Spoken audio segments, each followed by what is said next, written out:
জীবন বনাম মৃত্যুর সেই দিন। ডিপিএল মাঠে হার্ট অ্যাটাক, দুবারের অক্সিজেন সাপোর্ট আর বাঁচানোর লড়াই। তামিম ইকবালের জীবন আজ শৃঙ্খলার শেকলে বাঁধা। গত সোমবার বিকেএসপি মাঠে ক্রিকেট নয়, লড়াই ছিল প্রাণ বাঁচানোর। পরপর দুই হার্ট অ্যাটাকে ধুঁকতে থাকা তামিমকে দ্রুত সরিয়ে নেওয়া হয় কেপিজে হাসপাতালে।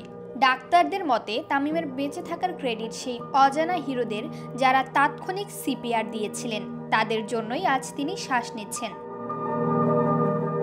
তামিম এখন স্থিতিশীল, কিন্তু জীবনাচরণে বিপ্লব চাই। ধূমপান ছাড়তে হবে, সিগারেটও নয়, নইলে ফিরে আসবে ঝুঁকি।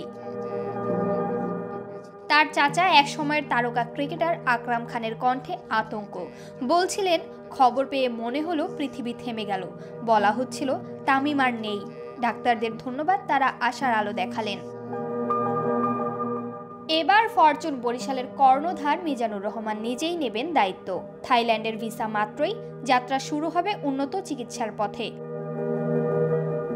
তামিমকে আজ নিতে হচ্ছে নতুন জীবনযাত্রার শপথ। ছাড়তে হবে ধূমপান, সিগারেটও নয়, আস্তে আস্তে ছাড়বেন তামিম। লড়তে হচ্ছে নিজের বিপক্ষে। চিকিৎসকরা বলেন তাকে অবশ্যই ধূমপান ছাড়তে হবে। প্রথমে সে জানিয়েছিল এটি তার পক্ষে সম্ভব নয় এবং সিগারেটে অভ্যস্ত হবে, কিন্তু আমরা বুঝিয়ে বলেছি ধীরে ধীরে তাকে এটা সম্পূর্ণভাবে বাদ দিতে হবে।